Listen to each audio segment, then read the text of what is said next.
Hello दोस्तों, आज फिर से एक बार स्वागत है अपना बिहार एकेडमी यूट्यूब चैनल पे, जहां पे आपके लिए मेरा टीम तत्पर है सिर्फ आखिरी प्रयास के लिए कि आप एग्जाम में अच्छे नंबर ला सके, ताकि आपका थोड़ा पद आगे बढ़े, आगे पढ़ने का मनोबल बने रहे। आखिरी प्रयास के लिए हमारा टीम और हम तैयार हैं आप सभी के लिए। आप सभी इसी तरह बने रहिए मेरे यूट्यूब चैनल से, अपना बिहार एकेडमी से, ताकि हम आपका पूरा मदद कर सके बचे 40 दिनों में। तो चलते हैं इसी तरह, अगला वीडियो, अगला चैप्टर स्टार्ट करते हैं। अगला टॉपिक है, चैप्टर है अगला सब्जेक्ट फिजिक्स, जिसमें पहला चैप्टर प्रकाश के परावर्तन एवं अपवर्तन से कुछ क्वेश्चन है, ऑब्जेक्टिव क्वेश्चन, जो कि मोस्ट वीवीआई है एग्जाम के लहाजे से। मतलब एग्जाम में क्वेश्चन से 50 क्वेश्चन अगर आप कर लेते हैं आज, तो इससे भागने का कोई चांस नहीं। इस चैप्टर से कम 10 से 15 क्वेश्चन ऑब्जेक्टिव रहता है। अगर आप 50 क्वेश्चन कवरेज कर लेते हैं तो आपको क्वेश्चन हिलेगा नहीं, मतलब छूटेगा नहीं।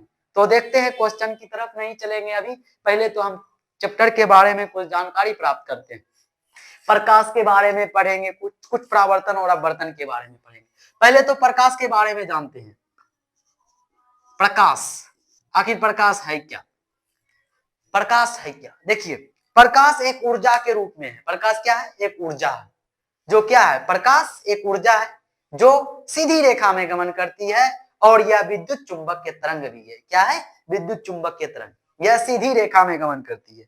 यह क्या करती है? सीधी रेखा में गमन, रेखा में गमन मतलब सीधी रेखा में चलती है। अगर इसके रास्ते में आ जाइएगा तो ये भी वहीं रुक जाएगा। जैसे ये रहा प्रकाश का रास्ता, और हम यहाँ खड़ा है तो रुक गया मेरे तरफ। ये नहीं कि बगल से चल जाएगा, नहीं, ऐसा नहीं होता है। ऐसा क्यों नहीं होता है? प्रकाश सीधी रेखा में क्यों गमन करता है? क्योंकि इसका तरंग दैर्घ्य कम होता है। क्या होता है? इसका तरंग दैर्घ्य कम होता है। तो हम जान गए फाइनली प्रकाश के बारे में। प्रकाश एक ऊर्जा है जो विद्युत चुंबक के तरंग है। इसे विद्युत चुंबक के तरंग भी कहा जाता है, और यह सीधी रेखा में गमन करती है। अगर आपसे कोई पूछ ले प्रकाश के बारे में, क्या पढ़ रहा है प्रकाश, तो प्रकाश के बारे में कोई पूछ ले तो क्या बताइएगा? तो जान लीजिए, प्रकाश एक प्रकार की ऊर्जा है जो सीधी रेखा में गमन करती है। इसे विद्युत चुंबक के तरंग के रूप में माना भी जाता है। यह है विद्युत चुंबक के तरंग। तो आगे चलते हैं, प्रकाश के परावर्तन के बारे में जानते हैं। प्रकाश के परावर्तन के बारे में जानते हैं। प्रकाश के परावर्तन है क्या? जब किसी चिकनी सतह पर प्रकाश पड़ती है और वह उसी दिशा में लौट जाती है, तो उसे क्या कहते हैं? प्रकाश का परावर्तन। जैसे देखिए, ये कोई चिकनी सतह है और प्रकाश यहाँ पे पड़ा और वापस इस तरह लौट गया, तो ये क्या हो गया? प्रकाश का परावर्तन।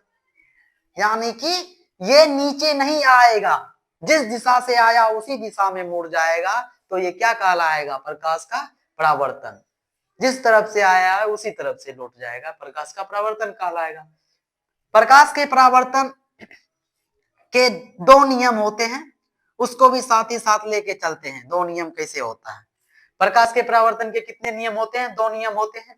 तो प्रकाश के परावर्तन के दो नियम ये है कि आपतित किरण यानी कि ए हो गया आपतित, ए बी आपतित हो गया, ये सी, और ये क्या? अभिलंब ओ मान लीजिए, नॉर्मल ओ मान लीजिए, या इसको ओ मान लीजिए, केंद्र जो आपतित अपतन बिंदु है उसको ओ मान लीजिए, और इसको एन नॉर्मल मान लेते हैं, नॉर्मल है। तो प्रकाश का दो नियम, परावर्तन के दो नियम ये है कि आपतित किरण और परावर्तित किरण और आपतन बिंदु पर डाला गया अभिलंब तीनों एक तल में होता है। देख लीजिए, तीनों एक जगह सटा हुआ है। ओ क्या है? आपतित किरण और परावर्तित किरण, आपतन बिंदु पर डाला गया अभिलंब तीनों एक तल में होते हैं। देख सकते हैं आप। ये हुआ फर्स्ट नियम। दूसरा नियम होता है कि आपतन कोण और परावर्तन कोण इक्वल होता है, यानी आर आई इक्वल। ये कोई कोण है आपतित, ये कौन है? कौन सा कोण है? आपतन कोण। आपतन कोण किसे कहते हैं ये भी जान लीजिए। आपतन कोण किसे कहते हैं? तो आपतन कोण के बारे में बोलेंगे कि आपतित किरण और अभिलंब के बीच के कोण को आपतन कोण कहते हैं, और परावर्तित किरण और अभिलंब के बीच के कोण को क्या कहते हैं? परावर्तित कोण, परावर्तन कोण कहते हैं। तो परावर्तन कोण को आई से डिनोट किया जाता है और आपतन कोण को आर से। तो हम लिख सकते हैं दूसरे नियम में लिख सकते हैं R angle are equal to angle I, ये लिख सकते हैं। तो आपको परावर्तन, प्रकाश के परावर्तन के बारे में भी कुछ जानकारी प्राप्त हो चुकी है। अब आप 2 नंबर वाले क्वेश्चन को भी हल कर सकते हैं। प्रकाश के परावर्तन मोस्ट वीवीआई क्वेश्चन होता है 2 नंबर का। प्रकाश के अपवर्तन के नियम को लिखें, और ऐसे क्वेश्चन रहता है प्रकाश के परावर्तन के कितने नियम होते हैं और इसके नियम को लिखें। अगर आप ये बात क्लियर कर लेते हैं तो 2 नंबर आपकी मुट्ठी में। मोस्ट वीवीआई क्वेश्चन है। तो आगे चलते हैं प्रकाश के अपवर्तन की तरफ। प्रकाश का अपवर्तन, जब प्रकाश की किरणें किसी माध्यम पर पड़कर अपवर्तन, या जब प्रकाश की किरणें, मान लीजिए कोई माध्यम ले लीजिए, ये कोई माध्यम है, इसमें पानी रखा हुआ है, पानी से भरा हुआ कोई कांच का टब है, ठीक। अगर इस पे प्रकाश पड़ा, मान लीजिए इस पे प्रकाश आया, और ये अभिलंब है, इसका ये अभिलंब है, प्रकाश आया और ये अभिलंब की ओर मुड़ गया, फिर अभिलंब की ओर मुड़ गया, फिर अगर जहां विरल माध्यम में गया तो ये अभिलंब से दूर हो गया, तो इसे क्या कहेंगे? प्रकाश का अपवर्तन कहेंगे। जब प्रकाश की किरणें किसी माध्यम में पड़ती है और वह अभिलंब की ओर मुड़ जाए या अभिलंब से दूर हो जाए, तब इस घटना को क्या कहते हैं? प्रकाश का अपवर्तन कहते हैं। जब प्रकाश की किरणें किसी माध्यम में पड़ती है तो यह या तो अभिलंब की ओर मुड़ जाए या अभिलंब से दूर मुड़ जाए, दूर चली जाए, तो इस घटना को क्या कहेंगे? प्रकाश का अपवर्तन कहेंगे। प्रकाश के अपवर्तन में 2 माध्यम की आवश्यकता होती है, एक संघन माध्यम और एक विरल माध्यम। चलते हैं संघन माध्यम के बारे में जानते हैं।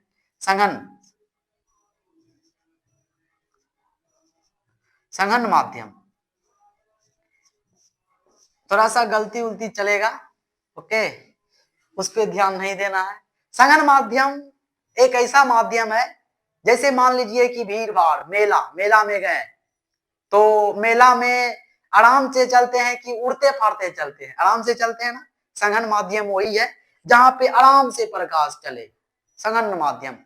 स्लो मोशन में संघन माध्यम कहलाता है। और विरल माध्यम वो है जहां पर प्रकाश की चाल अधिक होती है, जहां पे प्रकाश की चाल अधिक होती है, यानी कि मान लीजिए मेला के बाहर हम हो गए तो उछलते हुए घर चल जाएंगे, नहीं तो मेला में रहे तो कितना देर लगेगा मेला से निकलने में, ये तो किसी को पता नहीं रहता है।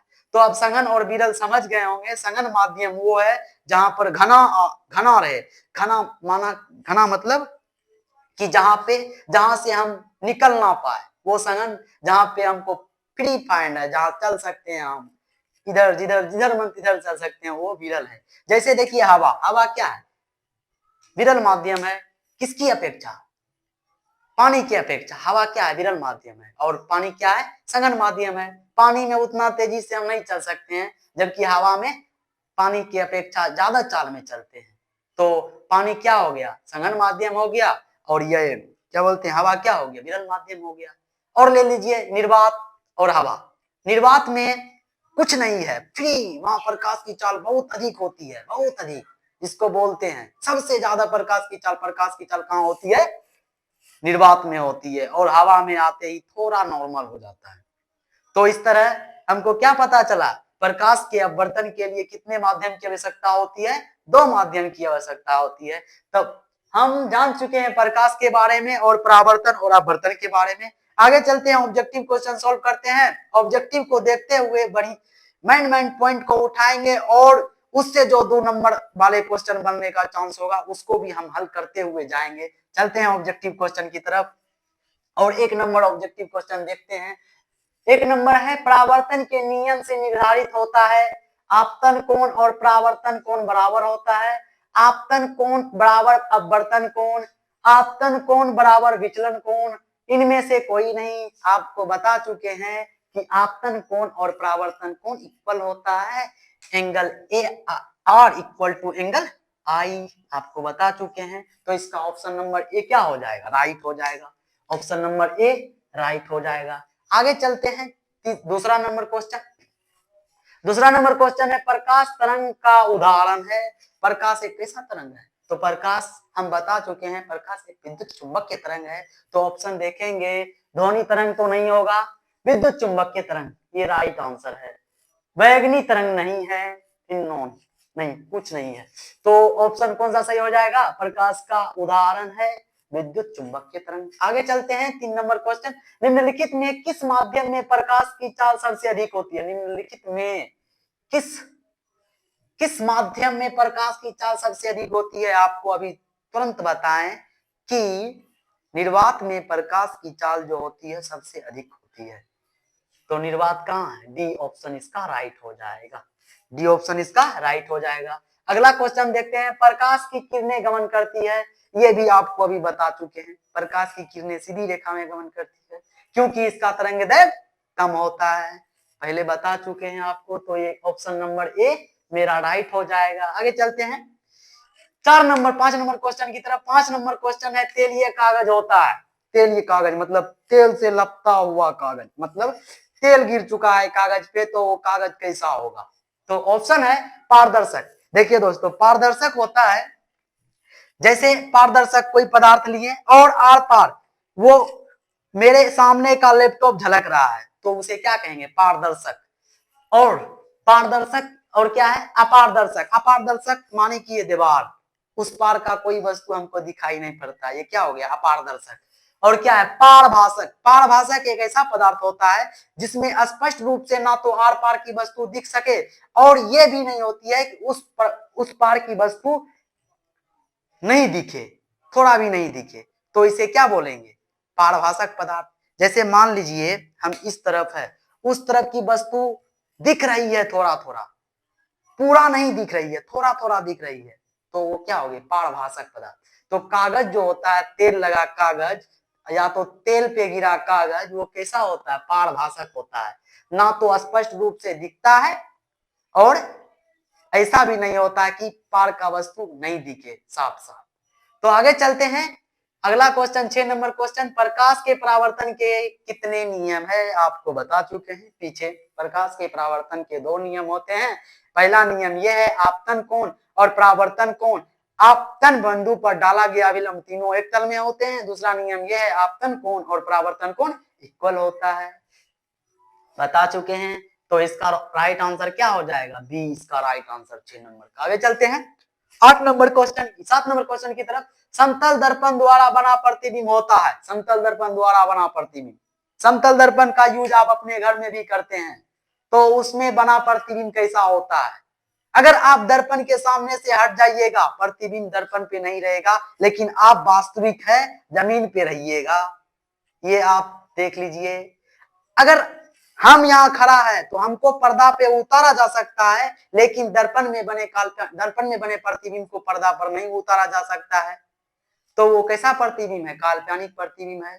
तो ऑप्शन नंबर कौन सा सही हो जाएगा, 7 का बी ऑप्शन सही हो जाएगा। आगे चलते हैं 8 नंबर क्वेश्चन, एक अभिसारी किरण पुंज समतल दर्पण पर आपतित होती है, परावर्तित किरण पुंज होगी। किरण पुंज, पहले चलते हैं किरण पुंज क्या होती है इसके बारे में जानते हैं। किरण पुंज किरणों के समूह को बोला जाता है। किसे बोला जाता है, किरणों के समूह को किरण पुंज कहते हैं। देखते हैं, देखिए ये कोई समतल दर्पण है, इस पर किरणों के समूह आया, यानी कि किरण पुंज आया अनेक, तो ये परावर्तन, समतल दर्पण है तो परावर्तन कैसे होगा, समान, जैसे ऐसे परावर्तन होगा, जैसे आया वैसे। तो देखिए कैसे आया, एक अभिसारी किरण पुंज। अभिसारी मतलब, अभिसारी भी समझ लीजिए, अभिसारी क्या होता है, अभिसारी जो एक बिंदु पर आए, अभिसारी जो एक बिंदु से जाए, अपसारी होता है। अभिसारी और अपसारी के बारे में भी जान लीजिए, 2 नंबर का क्वेश्चन बन सकता है या नहीं भी बन सकता है, 2 नंबर का क्वेश्चन आया हुआ ये क्वेश्चन है। अभिसारी किरण पुंज वो किरण पुंज होती है जो एक बिंदु पर आती है, अपसारी किरण पुंज वो किरण पुंज होती है जो एक बिंदु से जाती है। तो यहाँ क्या बोल रही है, एक अभिसारी किरण पुंज समतल दर्पण पर आपतित होती है तो परावर्तित किरण पुंज होगी। तो देखिए परावर्तित किरण पुंज भी उसी तरह हो रहा है, जिस तरह आपतित किरण पुंज आया उसी तरह परावर्तित किरण पुंज क्या हुआ, गया। तो इसका आंसर क्या हो जाएगा, जिस तरह आती है उसी तरह जाएगी। अभिसारी रूप में आई है तो अभिसारी ही रूप में जाएगी। तो ऑप्शन नंबर बी इसका सही हो जाएगा, अभिसारी।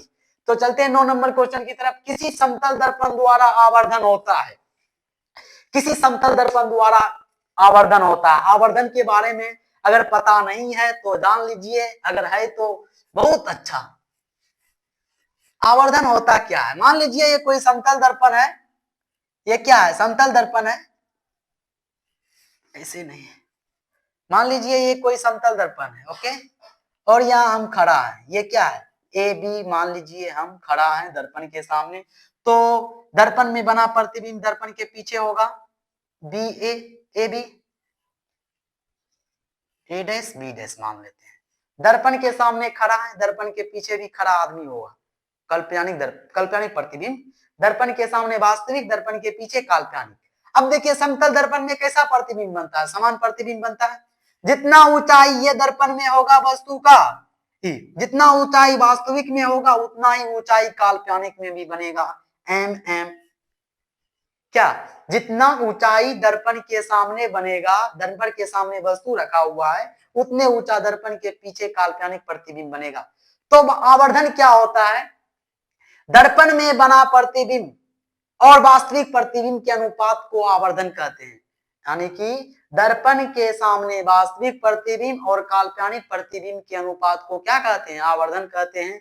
आवर्धन को एम से डिनोट करते हैं, तो इसको एम, इसको यू मान लीजिए, प्रतिबिंब यू है और ये बी, ये वास्तविक प्रतिबिंब और ये काल्पनिक प्रतिबिंब। ऊंचाई है तो एच मान लेते हैं, H1 और H2 दोनों इक्वल होगा, क्यों, क्योंकि समतल दर्पण है। तो H1 बराबर H2, आवर्धन निकाल रहे हैं, अनुपात निकालेंगे, H1 बटा H2 इक्वल टू H1 बटा H1। तो कट के क्या आंसर आएगा, 1। तो ऑप्शन कौन सा सही हो जाएगा, मेरा +1 एक ऑप्शन सही हो जाएगा। आगे चलते हैं 10 नंबर क्वेश्चन की तरफ। गोलीय दर्पण के फोकसांतर एवं वक्रता त्रिज्या के बीच संबंध होगा। गोलीय दर्पण, गोलीय दर्पण के बारे में जान लेते हैं कुछ। गोलीय दर्पण होता क्या है, गोला का भाग होता है। गोलीय दर्पण एक गोले का भाग होता है। जैसे ये कोई गोला है और हम इसको बीच से काट दिए, एक भाग ऐसे हो गया और एक भाग ऐसे हो गया, एक भाग ऐसे हो गया। इसको बाहर से पेंट कर देंगे तो उत्तल दर्पण हो जाएगा, इसको अंदर से पेंट कर देंगे तो ये इसको बाहर से पेंट करेंगे तो ये अवतल दर्पण होगा, इसको अंदर से पेंट करेंगे तो ये उत्तल दर्पण होगा। तो क्वेश्चन क्या बोल रहा है, गोलीय दर्पण के फोकस्तांक एवं वक्रता त्रिज्या, गोलीय दर्पण के फोकस्तांक एवं वक्रता त्रिज्या के बीच संबंध। किसी भी दर्पण ले लीजिए, ये दर्पण ले लिए और ये जो होता है ना, ये पोल होता है, ध्रुव होता है, ये क्या है, ध्रुव है। दर्पण के बीच बिंदु को क्या कहते हैं, ध्रुव कहते हैं। और चलिए, और जो गोले का केंद्र होगा ना, उसी को दर्पण का केंद्र कहते हैं, वक्रता केंद्र, यानी कि वक्रता केंद्र मान लीजिए सी है, और वक्रता केंद्र सी। और अगर प्रकाश की किरणें यहाँ पड़ी, तो प्रकाश की किरणें जब दर्पण पे पड़ती है तो परावर्तन के बाद जिस बिंदु पर मिलती है उसे ही फोकस कहते हैं। तो ये क्या हो गई, ये क्या होगा, फोकस हो गया। और फोकस और ध्रुव के बीच की दूरी को फोकस दूरी बोलते हैं, जिसे एफ कहते हैं, जिसे क्या कहते हैं, एफ कहते हैं। समझ गए होंगे, फोकस और ध्रुव के बीच की दूरी को एफ कहते हैं, मतलब फोकस दूरी कहते हैं। वक्रता केंद्र और फोकस के बीच की दूरी को त्रिज्या कहते हैं, यानी कि आर कहते हैं। ये जो सर, अब देखिए सर, ये जो होता है ना, वक्रता केंद्र और ध्रुव के बीच की दूरी आर, फोकस और ध्रुव के बीच की दूरी एफ के दुगुना होता है, तब हम इसको क्या लिख सकते हैं, आर जो है 2 गुना है एफ, ऐसे लिख सकते हैं। आर क्या है, 2 गुना है एफ, एफ 2 गुना होगा तब आर के बराबर होगा। तब देखिए ऑप्शन क्या है, गोलीय दर्पण के फोकस्तांक एवं वक्रता त्रिज्या के बीच संबंध बताना है, तो इसको ऐसे भी लिख सकते हैं, F इक्वल टू R/2, ऐसे भी लिख सकते हैं। देख लीजिए ये दोनों में कौन मिल रहा है, आंसर हो जाएगा R equal to 2F F equal to R नहीं होगा, F बराबर आर बाय 4 नहीं होगा, आर बराबर F बाय 2 नहीं होगा, तो इसका राइट आंसर ए हो जाएगा। क्या हो जाएगा? राइट आंसर ए हो जाएगा, आर इक्वल टू 2F। आगे चलते हैं 11 नंबर क्वेश्चन की तरफ। काल्पनिक प्रतिबिंब होता है, काल्पनिक प्रतिबिंब सीधा होता है। जैसे हम आपके सामने खड़ा है तो हम सीधा हैं, ठीक। जैसे दर्पण के सामने आए हम और दर्पण में बना प्रतिबिंब हमको दिख रहा है तो वो वास्तविक प्रतिबिंब है। अगर ऐसे घुमल उगल देख रहा है तो काल्पनिक प्रतिबिंब है, वास्तविक प्रतिबिंब नहीं होगा काल्पनिक प्रतिबिंब। तो इसका आंसर क्या हो जाएगा? काल्पनिक प्रतिबिंब कैसा होता है? सीधा होता है, सीधा। हम उल्टा है दर्पण के सामने लेकिन वो सीधा होगा मेरे सामने। तो क्या हो जाएगा? ऑप्शन ए इसका राइट आंसर हो जाएगा। 12 नंबर क्वेश्चन देखते हैं। सरल सूक्ष्मदर्शी में किसका उपयोग किया जाता है? सरल सूक्ष्मदर्शी यानी कि छोटे छोटे सूक्ष्मदर्शी सूक्ष्म पदार्थ को देखने के लिए जो सरल सूक्ष्मदर्शी का प्रयोग किया जाता है उसमें किसका उपयोग किया जाता है? तो उसमें जो सर उपयोग किया जाता है ना, उसमें उत्तल लेंस का उपयोग किया जाता है। किसका? उत्तल लेंस, क्योंकि उसमें बड़ा प्रतिबिंब दिखाई देता है। उत्तल लेंस में बड़ा प्रतिबिंब दिखाई देता है। तो इसका राइट आंसर क्या हो जाएगा? उत्तल लेंस राइट आंसर हो जाएगा। आगे चलते हैं, आगे चलते हैं 13 नंबर क्वेश्चन। हजामत के लिए किस दर्पण का उपयोग किया जाता है? हजामत यानी कि दाढ़ी बढ़ाने में किस दर्पण का उपयोग किया जाता है? ऐसे भी क्वेश्चन रह सकता है, नाई द्वारा दाढ़ी बनाने में किस दर्पण का उपयोग किया जाता है? तो अवतल दर्पण हो जाएगा इसका राइट आंसर, अवतल दर्पण, अवतल दर्पण। अब भाई पूछिएगा अवतल दर्पण का क्यों उपयोग किया जाता है? क्योंकि अवतल दर्पण में बड़ा प्रतिबिंब बनता है, अवतल दर्पण में बड़ा प्रतिबिंब बनता है। इसी कारण नाई क्या चीज का उपयोग करते हैं? अवतल दर्पण का। क्यों? क्यों? क्योंकि दाढ़ी बनाने वाले को साफ साफ दिखाई दे, दूर भी रहे तो बड़ा भी दिखाई दे, हाँ दाढ़ी मेरा ठीक है। तो आगे चलते हैं अगला क्वेश्चन की तरफ। सर्च लाइट का परावर्तक सतह होता है, सर्च लाइट का परावर्तक सतह, सर्च लाइट का परावर्तक सतह अवतल होगा। सर्च लाइट का परावर्तक सतह कैसा होगा? अवतल होगा, सही आंसर। सर्च लाइट मतलब टॉर्च का लाइट, अवतल लेंस का प्रयोग किया जाता है उसमें। आगे चलते हैं। दांत विशेषज्ञ किस दर्पण का उपयोग मरीज के दांतों का बड़ा प्रतिबिंब देखने के लिए बनता है? किसमें बड़ा प्रतिबिंब बनता है? अवतल दर्पण में। तो अवतल दर्पण इसका राइट आंसर हो जाएगा, राइट आंसर। आगे चलते हैं, चलिए आगे देखते हैं 16 नंबर क्वेश्चन। 16 नंबर क्वेश्चन है, निम्नलिखित में से कौन उत्तल दर्पण की फोकस दूरी है जिसकी वक्रता त्रिज्या 32 cm है? जिसकी वक्रता त्रिज्या क्या है? 32 cm है। पहले तो यह जान लेते हैं कि उत्तल दर्पण की फोकस दूरी निकाल लेते हैं। आर दिया हुआ है 32 cm, 32 cm आर दिया हुआ है, निकालना है क्या? एफ। तो एफ इक्वल टू सूत्र होता है आर बाय 2, तो हो जाएगा आर, आर क्या है? 32 बाय 2, तो इसका आंसर क्या हो जाएगा? 16। अब देखिए 16 तो आया, प्लस में होगा या माइनस में, ये कंफ्यूज। तो देखते हैं कि उत्तल दर्पण की जो फोकस दूरी होती है, उत्तल दर्पण की फोकस दूरी धनात्मक होगी और अवतल दर्पण की फोकस दूरी ऋणात्मक होगी। क्या होगी? उत्तल दर्पण की फोकस दूरी धनात्मक और अवतल दर्पण की ऋणात्मक। तो ये क्या है? उत्तल दर्पण है, उत्तल दर्पण में क्या हो जाएगा? +16। तो ऑप्शन सी इसका सही हो जाएगा, ऑप्शन सी इसका सही हो जाएगा। आगे चलते हैं 17 नंबर क्वेश्चन की तरफ। क्वेश्चन, किसी दर्पण का उपयोग पश्च दृश्य दर्पण के रूप में किया जाता है? पश्च दृश्य दर्पण के रूप में किया जाता है। पश्च दृश्य मतलब पश्च दृश्य, पीछे की वस्तु को देखने के लिए। अब पता होगा आपको पीछे की वस्तु को किसे देखने की जरूरत पड़ेगी? तो गाड़ी वाले को।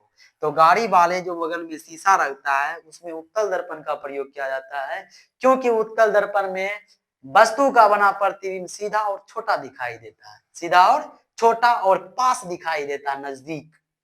तो इसका राइट आंसर क्या हो जाएगा? उत्तल दर्पण ए इसका राइट आंसर हो जाएगा 17 का। 18 नंबर क्वेश्चन देखते हैं। किसी कार के अग्रदीप में प्रयुक्त दर्पण किस निम्न में से कौन होता है? ज्यादा फोकसित करने वाले दर्पण अवतल दर्पण हो जाएगा, इसका राइट आंसर कौन सा दर्पण? अवतल दर्पण। उत्तल तो नहीं होगा क्योंकि वो फोकसित नहीं कर पाती है उतना।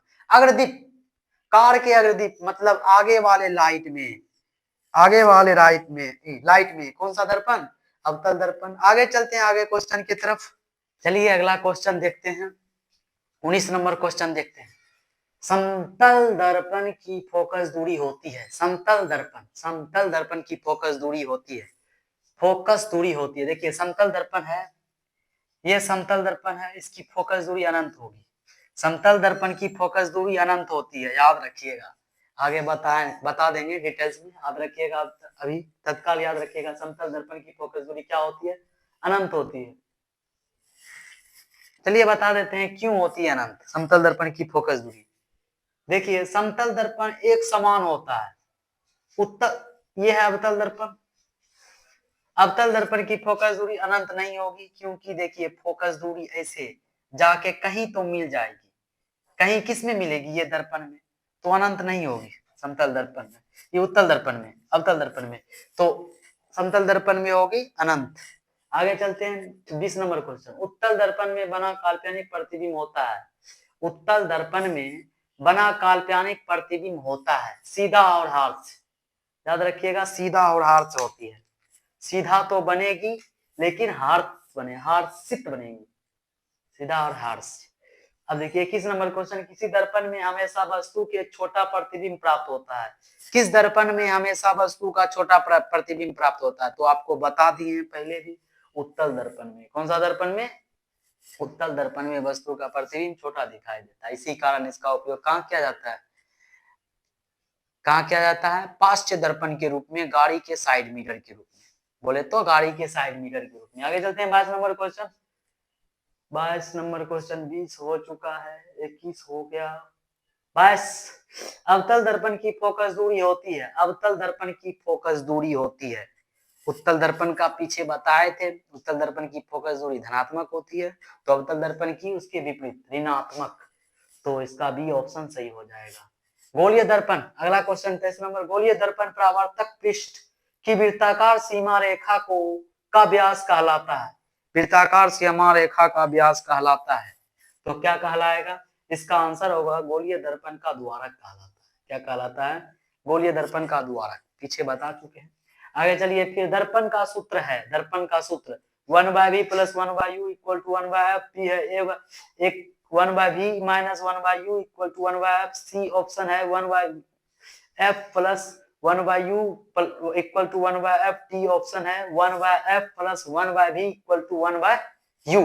तो इसका राइट आंसर जो होगा ए होगा, इसका राइट आंसर ए होगा। इसका प्रूव्ड भी पूछा गया है, हालांकि इसका प्रूव्ड पूछा गया है 5 नंबर में, तो आगे बताएंगे दीर्घ उत्तरीय प्रश्न में इसका हल बताएंगे थ्योरी। तो आगे चलते हैं 25 नंबर क्वेश्चन। एक गोलीय दर्पण की फोकस दूरी 20 cm है, तो यह गोलीय दर्पण कौन सा है? कौन सा है? कौन सा है? कैसा है? रहने दीजिए, कैसा है? कैसा है? फोकस दूरी देखिए 20 cm है, प्लस में किसका होता है? उत्तल दर्पण का प्लस में होता है, तो राइट आंसर क्या हो जाएगा? ए। आगे चलते हैं 26 नंबर क्वेश्चन। निम्नलिखित में से किस दर्पण द्वारा किसी वस्तु का आभासी प्रतिबिंब मिलता है? देखिए क्वेश्चन है, निम्नलिखित में से किस दर्पण द्वारा किसी वस्तु का आभासी प्रतिबिंब मिल सकता है? आभासी प्रतिबिंब, आभासी मतलब काल्पनिक प्रतिबिंब। देखिए समतल दर्पण में तो मिलवे करता है काल्पनिक प्रतिबिंब, पहले भी बता दिए हैं। उत्तल दर्पण में भी मिलता है और अवतल दर्पण में मिलता है, इसका ऑप्शन हो जाएगा डी, इनमें से सभी, इनमें से सभी। आगे चलते हैं फोकस दूरी, 27 नंबर क्वेश्चन है। फोकस दूरी 20 cm के अवतल दर्पण की वक्रता त्रिज्या होगी। फोकस दूरी f दिया हुआ है 20 cm, इसकी वक्रता त्रिज्या खोजना, r = क्या हो जाएगा? 2f, तो 2 × 20 तो हो जाएगा 40 cm, 40 cm। देख लीजिए ऑप्शन कौन सा सही है? 40 cm, सी ऑप्शन इसका राइट हो जाएगा। आगे चलते हैं 28 नंबर क्वेश्चन। उत्तल दर्पण में आवर्धन का महत्तम मान होता है, आवर्धन का महत्तम मान 1 से कम होता है। उत्तल दर्पण में आवर्धन का महत्तम मान 1 से कम होता है। देख लीजिए 1 से कम, 2 तो नहीं होगा, 1 नहीं होगा, 1/2, 1 से छोटा है, ये हो जाएगा C option right. 29 number question, किसी लेंस द्वारा सिर्फ काल्पनिक प्रतिबिंब बनता है, ऐसा कौन सा लेंस है जिसके द्वारा सिर्फ काल्पनिक प्रतिबिंब बनता है? वो है उत्तल लेंस, उत्तल लेंस। आगे चलते हैं, चलिए 30 नंबर क्वेश्चन की ओर। एक एंगस्ट्रॉन का मान होता है, एक एंगस्ट्रॉन का मान, एंगस्ट्रॉन का मान एंगस्ट्रॉन है, एंगस्ट्रॉन होता है तरंग दैर्ध्य, तरंग दैर्ध्य मापने की एक पद्धति, मीटर यानी कि लंबाई मापने की। तो इसका मान हो जाएगा 10⁻⁻10 मीटर, इसका मान 10⁻⁻10 मीटर राइट आंसर हो जाएगा, ये इसका ऑप्शन सही है। आगे चलते हैं 31 नंबर क्वेश्चन, निर्वात में प्रकाश की चाल होती है, निर्वात में प्रकाश की चाल जो होती है सबसे अधिक होती है, जो 3 × 10⁸ मीटर पर सेकेंड के इक्वल होता है, 3 × 10⁸ मीटर पर सेकेंड के इक्वल होता है। आगे चलते हैं 32 नंबर क्वेश्चन की तरफ। कौन सा लेंस अपसारी लेंस भी कहलाता है? कौन सा लेंस अपसारी लेंस, मतलब अपसारी बोले तो अपसारी एक बिंदु से जाती हुई, तो इसका आंसर हो जाएगा अवतल लेंस। इसका कौन सा ऑप्शन हो जाएगा? अवतल लेंस। क्यों? देखिए ये हुआ अवतल लेंस, ये क्या अवतल लेंस, जब प्रकाश की किरणें इस पर पड़ती है तब अभिसारित हो जाती है, मतलब एक बिंदु से जाने लगती है, नहीं एक बिंदु पर आने लगती है, अभिसारित हो जाती है, अभिसारी हो जाएगा अवतल लेंस में, ये इसका ऑप्शन सही हो जाएगा। 33 नंबर क्वेश्चन देखते हैं, निम्नलिखित में किस माध्यम में प्रकाश की चाल अधिकतम होती है? किस माध्यम में प्रकाश की चाल अधिकतम होती है? देख लीजिए, हवा है, जल है, शीशा है, हीरा है। शीशा में तो नहीं होगा, हवा में हो जाएगा सबसे अधिक। देखिए जल में प्रकाश की चाल कम होती है हवा की अपेक्षा, शीशा में जल की अपेक्षा, और हीरा में शीशा की अपेक्षा। सबसे कम होगा तो हीरा में होगा, तो इसका राइट आंसर हो जाएगा सबसे अधिक है तो हवा में, हवा में। तो आगे चलते हैं 33 नंबर क्वेश्चन, निम्न में से कौन लेंस का आवर्धन m होता है? लेंस का आवर्धन जो होता है v/u होता है, v/u, जहां v क्या है? प्रतिबिंब की ऊंचाई, प्रतिबिंब की दर्पण से दूरी, और u है प्रतिबिंब दर्पण से वस्तु की दूरी, यानी बिंब की दूरी। आगे चलते हैं 35 नंबर क्वेश्चन, वायु में प्रकाश की चाल निर्वात की अपेक्षा होती है, वायु में प्रकाश की चाल निर्वात की अपेक्षा, निर्वात से प्रकाश की चाल कम होती है, कहां? वायु में। तो क्या हो जाएगा? कम, इसका राइट आंसर। देखिए वायु में प्रकाश की चाल निर्वात की अपेक्षा कम होती है, कम होती है, निर्वात में ज्यादा होती है, वायु में कम हो जाएगी। आगे चलेंगे, चलिए दोस्तों चलते हैं अगला क्वेश्चन 30 नंबर क्वेश्चन की तरफ। 36 नंबर क्वेश्चन को देखते हैं, प्रकाश की चाल विभिन्न माध्यमों में होती है, भिन्न भिन्न माध्यमों में कैसा होती है?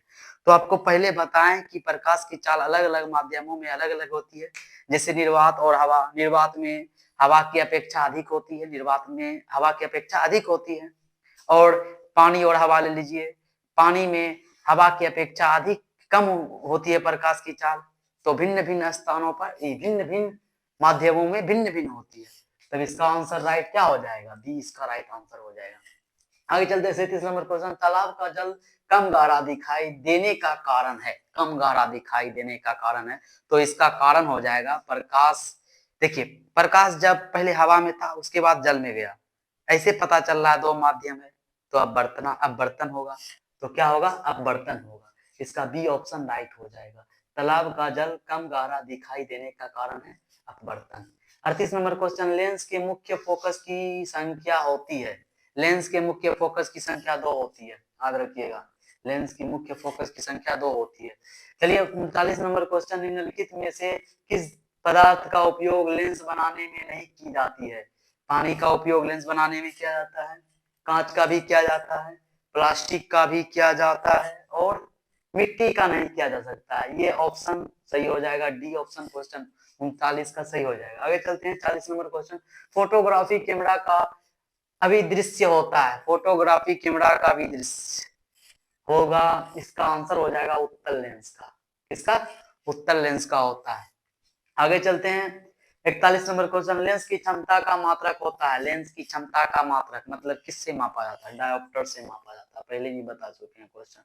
तो आगे चलते हैं 42 नंबर क्वेश्चन, किसी माध्यम का अपवर्तनांक म्यू का मान होता है। तो माध्यम का अपवर्तनांक जो होता है म्यू, वो होता है sine i by sine r, sine i by sine r के बराबर होता है। देख लीजिए ऑप्शन कौन सा सही है, बी ऑप्शन सही हो जाएगा इसका।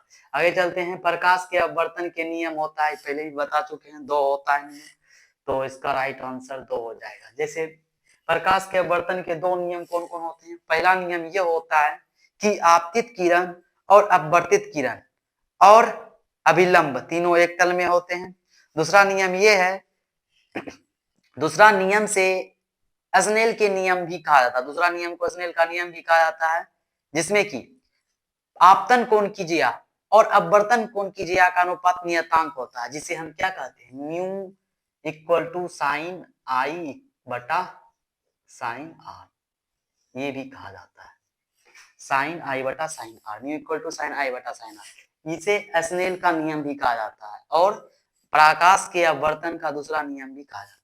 तो आगे चलते हैं, हीरा 44 नंबर क्वेश्चन है, हीरा का अपवर्तनांक कितना होता है? हीरा का अपवर्तनांक होता है 2.42, याद रखिएगा, हीरा का अपवर्तनांक 2.42, ऑप्शन डी इसका राइट आंसर हो जाएगा। आगे चलते हैं 45 नंबर क्वेश्चन, निम्न में से किस लेंस की फोकस दूरी धनात्मक होती है? किस लेंस की फोकस दूरी धनात्मक होती है? उत्तल लेंस की फोकस दूरी धनात्मक, आपको पहले भी बता चुके हैं, उत्तल लेंस की फोकस दूरी धनात्मक होती है। 46 नंबर क्वेश्चन देखते हैं, विरल माध्यम में विरल माध्यम से सघन माध्यम में जाती हुई किरण मुड़ जाती है। आपको बता चुके हैं कि विरल माध्यम से सघन माध्यम में प्रकाश की चाल जाने पर होती है। तो देखिए ये कोई माध्यम है, पानी, ये हवा है, जब प्रकाश की किरणें यहाँ आई, ये अभिलंब है, जब प्रकाश की किरणें इधर आई तो सघन माध्यम में आने पर अभिलंब की ओर मुड़ जाती है, अभिलंब की ओर मुड़ जाती है। तो क्या हो जाएगा इसका आंसर? अभिलंब की ओर, किधर मुड़ती है? मुड़ जाती है, तो अभिलंब की ओर, इसका ऑप्शन ए सही हो जाएगा, अभिलंब की ओर मुड़ती है। आगे चलते हैं 37 नंबर क्वेश्चन, निर्देशांक चिन्ह परिपाटी में सभी दूरियां मापी जाती है, सभी दूरियां ध्रुव से मापी जाती है, इसका राइट आंसर हो जाएगा बी। जैसे कि देख लीजिए, चिन्ह परिपाटी में सभी दूरियां मापी जाती है। मान लीजिए ये कोई दर्पण है, अवतल दर्पण, मान लीजिए ये अवतल दर्पण है, अवतल दर्पण है, ये फोकस नो, ये मुख्य अक्ष है, मुख्य अक्ष, ये ध्रुव है। तो फोकस मान लीजिए कोई किरण गया और इधर आया, तो ये क्या फोकस है, केंद्र मान लीजिए यहाँ। तो देखिए कहां से, ध्रुव से फोकस के बीच की दूरी, फोकस दूरी, ध्रुव से केंद्र के बीच की दूरी त्रिज्या कहलाती है, वक्रता त्रिज्या कहलाती है। तो कहां से माप रही है? फोकस ध्रुव से माप रही है, पी ध्रुव से मापी जा रही है, तो इसका क्या आंसर हो जाएगा? बी इसका करेक्ट आंसर हो जाएगा। आगे चलते हैं 48 नंबर क्वेश्चन, अवतल लेंस द्वारा प्राप्त प्रतिबिंब होता है, अवतल लेंस द्वारा प्राप्त प्रतिबिंब आपको पहले भी पता है, अवतल लेंस द्वारा जो प्राप्त प्रतिबिंब होता है छोटा छोटा होता है और सीधा भी होता है और आभासी भी होता है, यानी कि काल्पनिक भी होता है। तो इसका ऑप्शन कौन सा सही हो जाएगा? डी, इनमें से सभी ऑप्शन इसका सही हो जाएगा, डी ऑप्शन सही। आगे चलते हैं 49 नंबर क्वेश्चन, लेंस की क्षमता का एसआई मात्रक होता है, एसआई मतलब इंटरनेशनल सिस्टम, इंटरनेशनल सिस्टम होता है एसआई मात्रक। तो पहले भी बता चुके हैं, लेंस की क्षमता या मापन एसआई डायोप्टर होता है, डायोप्टर। बी, यहाँ भी देखिए क्वेश्चन सेम है, लेंस की क्षमता का मात्रक होता है डायोप्टर और इसे मापा जाता है एसआई सिस्टम में मापते हैं डायोप्टर। तो आगे चलते हैं 50 नंबर क्वेश्चन, निम्न में से किसका अपवर्तनांक सबसे कम होता है? किसका अपवर्तनांक सबसे कम होता है? तो आपको पता होना चाहिए, पानी का अपवर्तनांक सबसे कम होता है तारपीन तेल और बेंजीन किरोसिन तेल से सबसे कम होता है पानी का अपवर्तनांक। तो आज के क्लास में बस इतना ही, अगले क्लास में मिलते हैं नए ऊर्जा के साथ और सब्जेक्टिव कुछ लॉन्ग और कुछ दीर्घ उत्तरीय और कुछ अति उत्तरीय प्रश्न के साथ मिलते हैं अगले वीडियो में। बस आज के लिए इतना है, धन्यवाद।